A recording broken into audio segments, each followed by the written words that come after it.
তৃণমূলের পরামর্শদাতা আইপ্যাকের কর্ণধারের বাড়ি এবং অফিসে ইডির হানা, যা ঘিরে নজিরবিহীন সংঘাতবাদে বৃহস্পতিবার। আর এই ঘটনায় জোড়া এফআইআর করলেন মমতা বন্দ্যোপাধ্যায়। নথি চুরি এবং অনুমতি ছাড়া প্রবেশের মতো অভিযোগে মামলা। স্বতঃপ্রণোদিত হয়ে এফআইআর পুলিশেরও।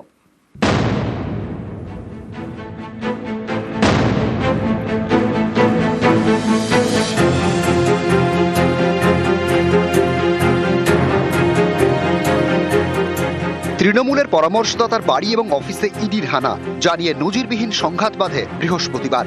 ইডির তল্লাশি চলাকালীনই আইপ্যাকের কর্ণধার প্রতীক জৈনের বাড়ি এবং অফিসে পৌঁছে যান মমতা বন্দ্যোপাধ্যায়। ফাইল, ল্যাপটপ এবং হার্ড ডিস্ক নিয়ে বেরিয়ে যান। বৃহস্পতিবার দিনভর এই নিয়ে চলে টান উত্তেজনা। সুর চড়ান মমতা বন্দ্যোপাধ্যায়। वो तो फॉरेंसिक टीम ले आके पहले बहुत सारे ट्रांसफर भी किया है। वो जो किया है क्राइम किया है, इसका बारे में एफआईआर होगा फॉरेंसिक टीम का बारे में।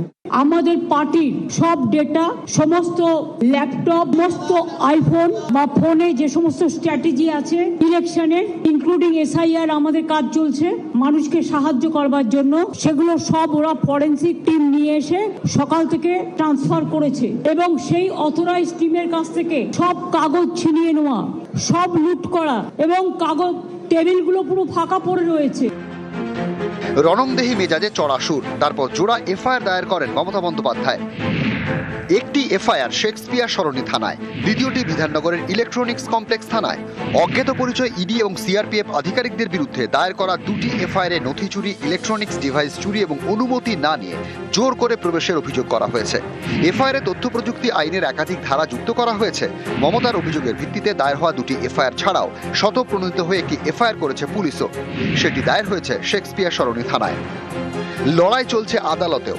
একে অপরের বিরুদ্ধে মামলা দায়ের করেছে তৃণমূল এবং ইডি।